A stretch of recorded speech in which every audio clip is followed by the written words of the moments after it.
História e desenvolvimento das escolas. O conceito de unir estudantes em um local separado para aprendizagem existe há muito tempo, né? A gente pode remontar à antiguidade clássica. O ensino fundamental existe provavelmente desde a Grécia Antiga, Roma Antiga, Índia e China. Na Grécia, por exemplo, as crianças eram educadas, mas de modo informal, sem divisão em séries nem salas de aula. Já passado muito tempo na Europa medieval, o conhecimento ficava restrito a membros da igreja e a poucos nobres adultos. Então vamos remontar um pouco à época em que a palavra escola, que vem do grego escolê, ou escolé, significa lugar do ócio. Bom, parece estranho, né? Mas é porque as pessoas iam à escola em seu tempo livre. O trabalhador, o escravo, ele não podia ir.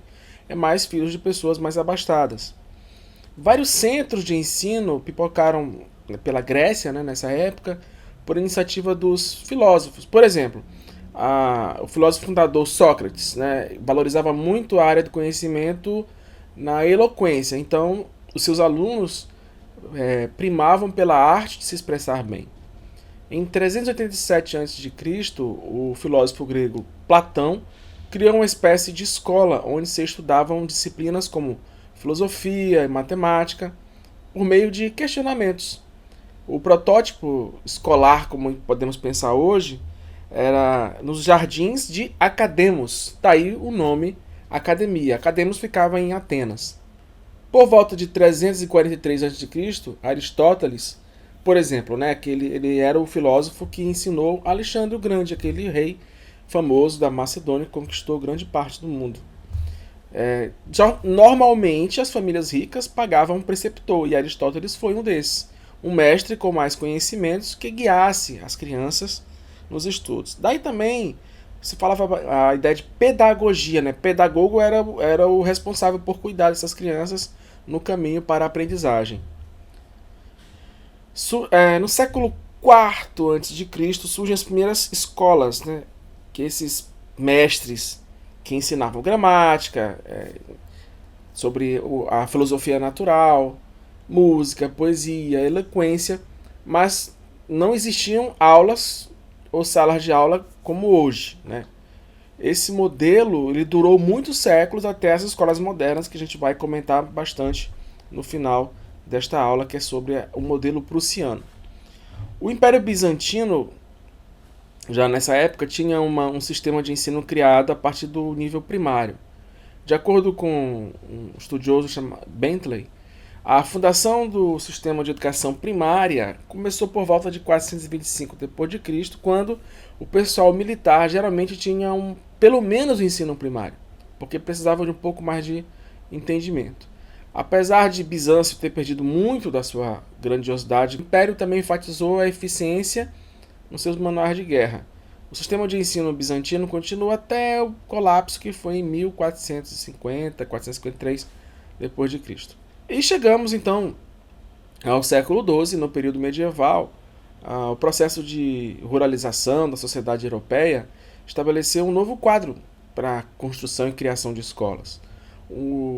Claro que o ensino ainda era restrito à população mínima, geralmente ligada ao recrutamento dos líderes religiosos. Como o cristianismo era quem tinha a hegemonia, era a ascendência cristã, sendo então o processo de conversão uma tarefa, né? Os membros da igreja passavam por uma ordenada rotina de estudos para que então pudessem dominar eficazmente a compreensão do texto bíblico. As pessoas nas comunidades dos feudos raramente se instruíam, a grande maioria da população mundial analfabeta. Ainda nessa época, nos tempos medievais, né, a situação muda um pouco de figura com a criação de centros urbanos, né, o renascimento de centros urbanos, de cidades, e a rearticulação de atividades comerciais, porque na época do feudalismo na Europa o comércio existia, mas estava muito diminuído em relação a outros tempos e outras regiões. E a necessidade então de controle e de organização dos negócios e a administração das cidades exigiam a formação de pessoas capacitadas para tais postos. Contadores, abacistas, tinham bastante nessa época, pessoas que usavam o ábaco para calcular as negociações, moedas, assim vai. Então as instituições de ensino passaram a se abrir para o público leigo, mas com forte presença de membros da igreja que lecionavam em tais instituições. Ainda nesse momento, o saber continuava muito restrito a uma pequena parcela, apenas aqueles que tinham dinheiro ou trabalhavam com isso. Então, surgem na Europa as primeiras escolas, nos moldes mais ou menos atuais, com crianças nas carteiras e professores em salas de aula. Eram obras de instituições de caridades católicas que ensinavam a ler, escrever, contar e junto iam transmitidas as lições do catecismo. Então, basicamente, era uma forma da igreja catequizar os seus fiéis. Foram as escolas fundadas na Europa do século XII que começaram a fomentar o que a gente entende hoje, mas ainda não era muito o que nós entendemos como hoje o sistema que nós conhecemos. Era mais uma escola dominical, podemos dizer assim. Uma coisa também interessante é que o Islã foi outra cultura que desenvolveu um sistema escolar no sentido que a gente conhece hoje, e mais ou menos na época do século XIV, XV, quando ocorreu a expansão dos muçulmanos também, né? Ocorreu a expansão das escolas, sempre na ideia de catequizar. Então, aqui há uma reação ao domínio muçulmano. Os católicos diziam, né, é preciso estudar a Bíblia para chegar a Deus e as palavras da liturgia não toleram imprecisão. Cabe à igreja atrair fiéis que devem conhecer as preces e os preceitos.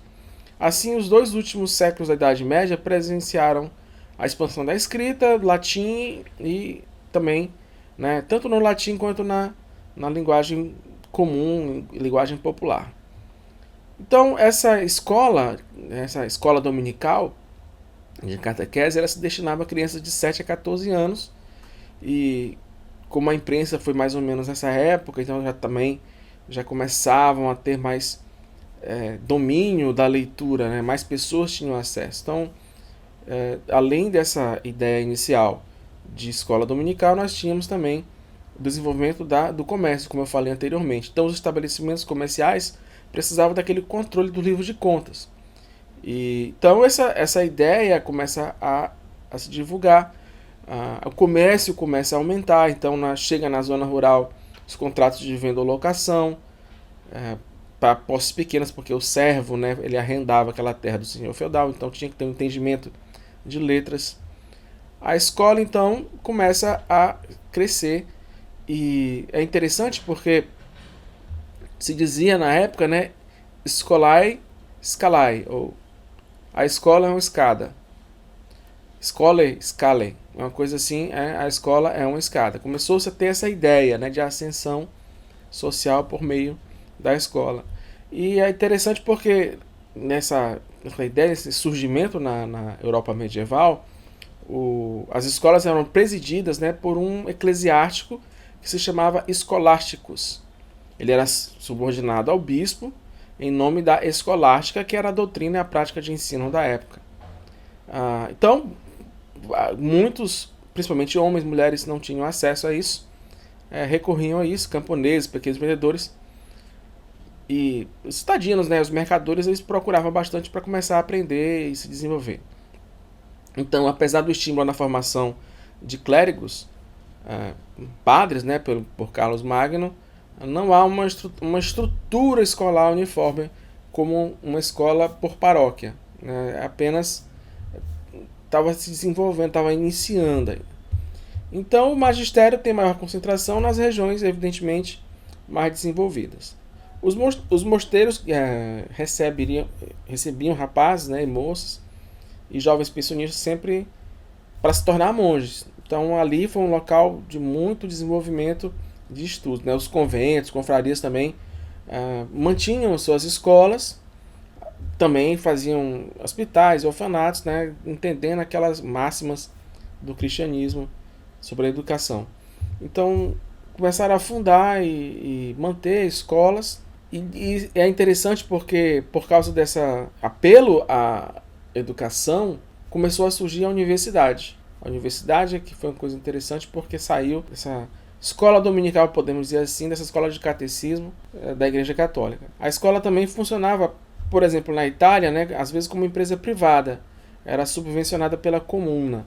É uma escala mais reduzida, os mercadores ensinavam seus aprendizes as bases da escrita e do cálculo. A oferta então assume várias formas na época, né? Bem adaptada à demanda dos pais, inserida na continuidade da educação familiar, centrada na aprendizagem de valores, socialização e aquisição de competências bem precisas para o tipo de interesse pessoal da família e dos filhos.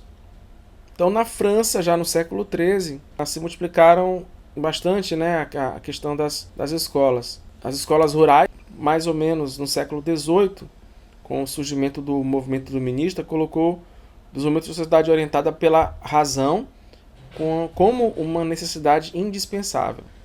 Pautados por princípios de igualdade e liberdade, o discurso dos iluministas colocava o ambiente escolar como uma instituição de grande importância. No século seguinte, temos a expansão das instituições escolares na Europa, século XIX, então comprometidas com um ensino que fosse acessível a diferentes parcelas da sociedade, independente da sua origem social e econômica. Então, a escola, pelo movimento iluminista, ganha um apelo a ser universal, a ser para todos, promovendo, então, uma igualdade e uma liberdade. E é daí que surge o modelo atual, que nós temos como escola, principalmente, que é o sistema de ensino prussiano, é o modelo para a educação em muitos países modernos, incluindo Estados Unidos, Brasil e assim vai. É essencialmente um modelo de ensino obrigatório, em que todos os membros de um país devem viver na escola, devem estudar até um determinado nível de idade. O sistema foi desenvolvido no século XVIII, o Reino da Prússia financiou, né, seu sistema escolar com os impostos. Ao mesmo tempo, ela foi obrigada a participar das suas escolas. Então, os alunos com mais ou menos 8 anos de idade teriam que ir. Esse sistema educacional instruiu os alunos com base em conceitos educacionais, como a matemática, leitura e escrita. Ao mesmo tempo, ele aprendia a obediência, dever ao país e a ética gerais.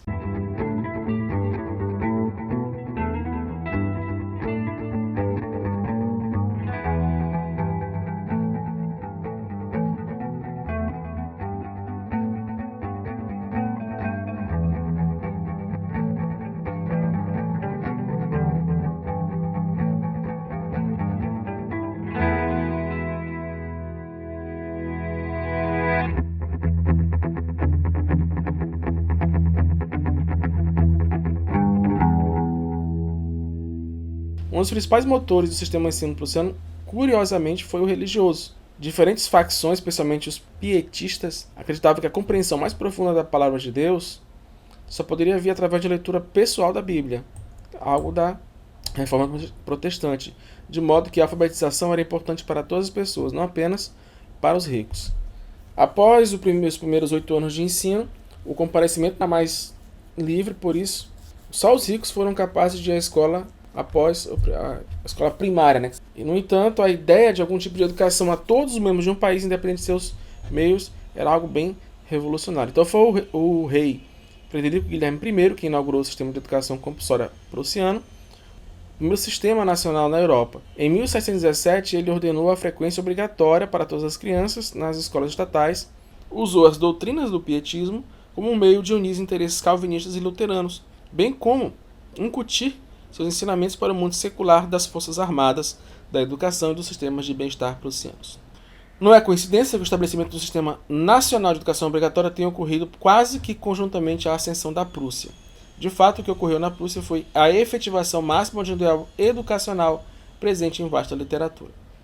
O ideal presente não foi o ideal de liberdade e igualdade que poderiam advir do estabelecimento de uma obrigatoriedade educacional. O ideal presente remonta à proposta platônica dos cidadãos vivendo em função do bom funcionamento da sociedade. Ora, um Estado capaz de educar seus súditos na direção de suas finalidades é um Estado capaz de manter-se como ente necessário para a vida em sociedade. A única liberdade é a liberdade do Estado ensinar conteúdos e ideais que julgar apropriado para a perpetuação de seu domínio.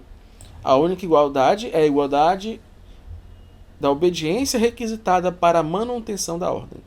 A defesa de uma educação obrigatória pode ter diversos argumentos que versem sobre a autonomia do indivíduo e a efetivação da cidadania, por exemplo.